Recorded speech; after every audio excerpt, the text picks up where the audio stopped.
Okay, so it's day 2. It's about 11:40 because we started a bit later and we were doing a bit of cleaning first. And the first thing I've done today is a slow cooker freezer meal, and it's Romano pork chops, basically Parmesan cheese and honey and all gorgeous things. And I don't think I've done this one before, even though it was in one of my books, and so I do. But pork chops are fairly expensive in Australia. Perhaps last time I just didn't make my way to Costco where they're a bit cheaper. So anyway, I've made 2 of these and it seems absolutely amazing. It's from the site She's in Her Cape, I believe, and I will leave the link to this particular recipe below. Okay, so now I'm making lasagna, and the way I make it is I've got onion and garlic in here. I just use pre-minced garlic to make things easier today, and then I'm going to add mince. So I've had the meat heating up in here. I actually cooked it 2 days ago, so that was one of the things. That was the first thing I did actually. So I make a very meaty lasagna, about 1 kilo for each lasagna that I'm making. Okay, so now I'm going to add tomato paste, and for each lasagna I add 1 large jar of tomato paste, half a kilo, 500 grams, and I'm making a quadruple batch today. Okay, so I have cooked off that tomato paste. I added salt as well, and now I'm going to add 2 tins, 400 gram tins of diced tomatoes per batch. And then I'll get to adding some herbs and spices and things. But I do keep my lasagna sauce quite simple. Okay, I've added all of those tomatoes. Now I've also added some pepper and some more salt, and I'm just adding some basil, probably about a tablespoon per batch. And I'm also adding some oregano. If I had dried mixed Italian herbs, I'd just use that, but I don't today. So I'm just adding these couple of things, and also a good splodge of red wine vinegar per batch. You could use red wine. And also a good splodge of Worcestershire sauce per batch. About a tablespoon per batch, I suppose. 2 teaspoons per batch maybe. Okay. And then I'm going to mix that all up and let it bubble away for as long as I can, because the more the flavours mingle, the more it all intensifies, and it's quite amazing. And then we'll put the lasagnas together. Okay, I've diced red capsicum, green capsicum, and a whole heap of carrot, almost a kilo of carrot in there in preparation for making fried rice.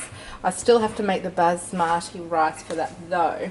I have 2 pots of brown rice ready to go, and the lasagna sauce is still bubbling away there, so I'm now ready to put together a taco bake, my first.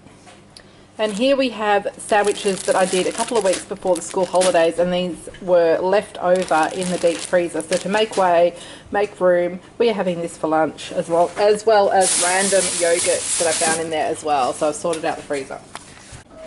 So this is my first time making a taco bake. I've made like a tortilla bake, just made it up as I go along, many times in the past and love it. So this is just a bit different, a bit similar to that. Now I'm just using spring onions or scallions or green onions, whatever you want to call them. And I've got mince in there that I made 2 days ago, so that's cold. And then I'm adding taco seasoning, and I don't know how much taco seasoning I'm adding, just a whole heap of it. And then I'm mixing all of that around. Okay, so I've added 4 400 gram cans of diced tomatoes, same amount of black beans that I have drained and rinsed, and same amount of corn that I have drained. Now, this recipe is very closely based on that of Jane Morrell Stewart at largefamilytable.com, and I will leave the link to her site underneath. And I just want to point out how fabulous this bowl is, and you will have seen it and will continue to see it in so many of my cooking vlogs. It is huge. And I've still got to get rice in here, and I will fit it in. It's fantastic. I don't even know what size it is, but I got this at IKEA about 2 or 3 years ago, and I just use it and use it and use it. I'm going to go back and get another one. So wherever you are in the world, as long as you've got an IKEA, I bet you can get this exact same bowl if you've been looking for something that really is a good size for feeding a crowd.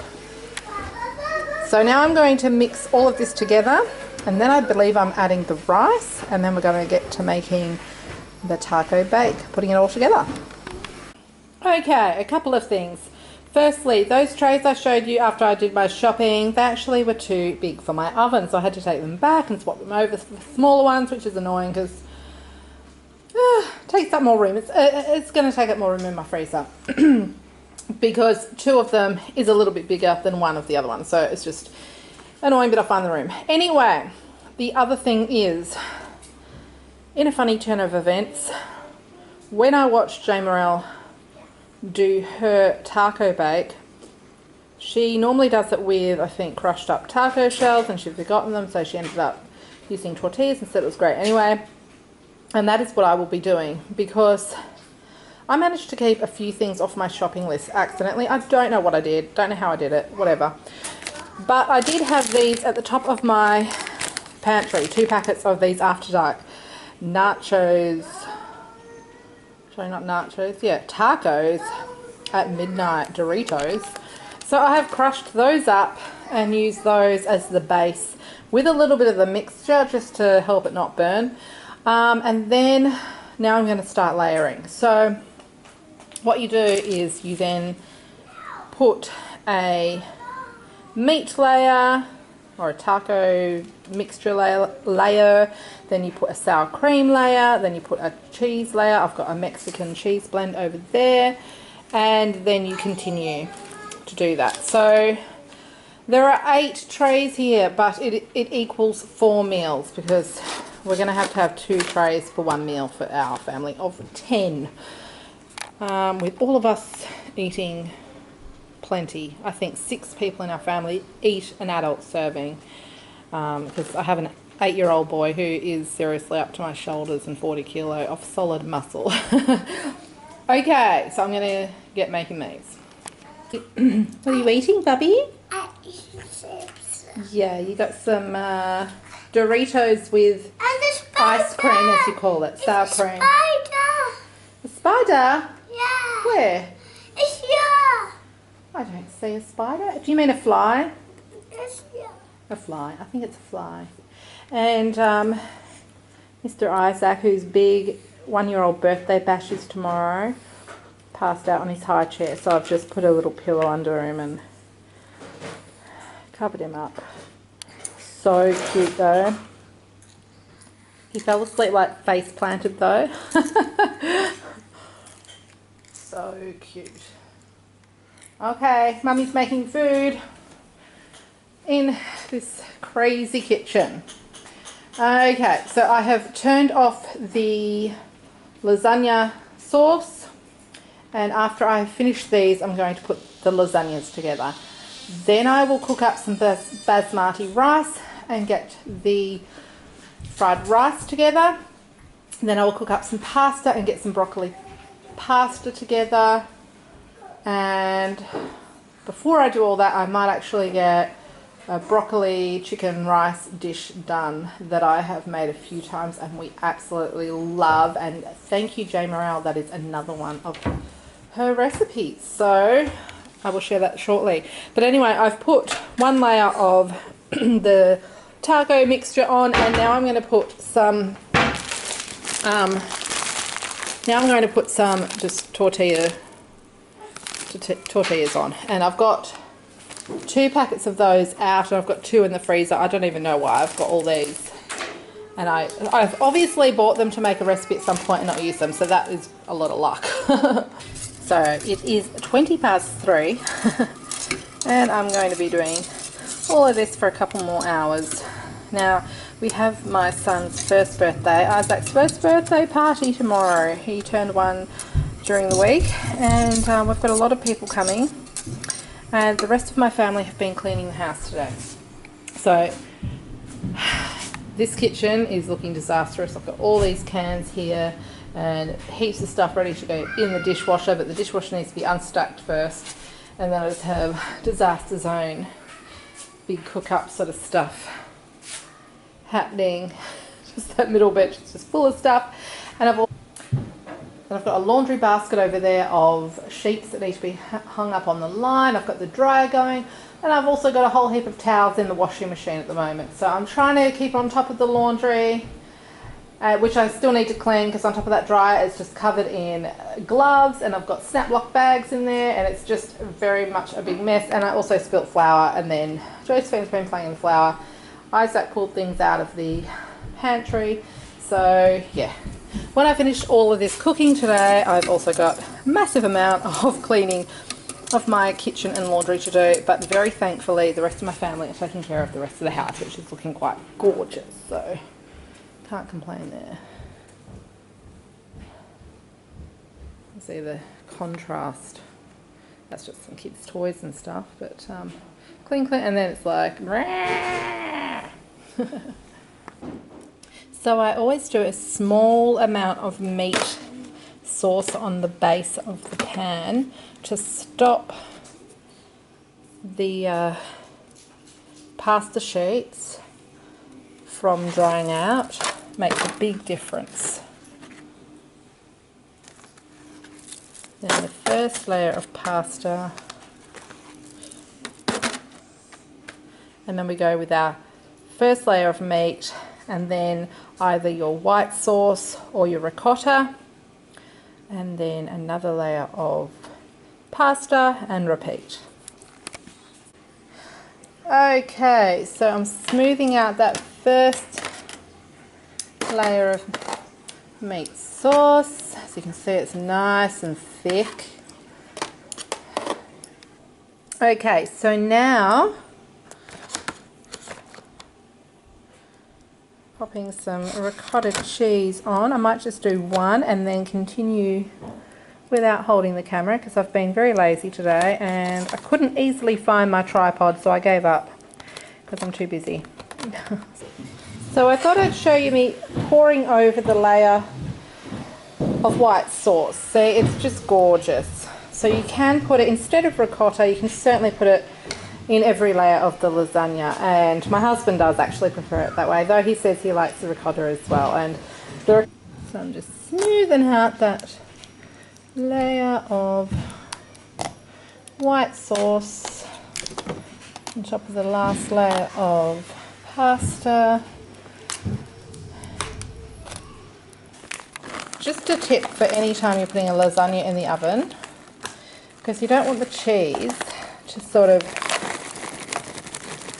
cook off too much and go all sort of burnt and too crispy. You want it to be nice and bubbly and golden. So you want to first cover your lasagna and then just take that cover off in the last sort of 10-15 minutes. However, if you just put foil on top, the cheese sticks to it, something shocking.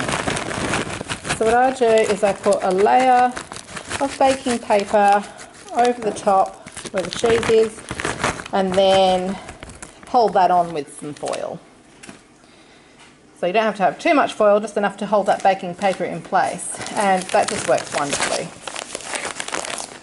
And now I'm putting some pre-grated parmesan, nice and easy, and just adds an extra kick.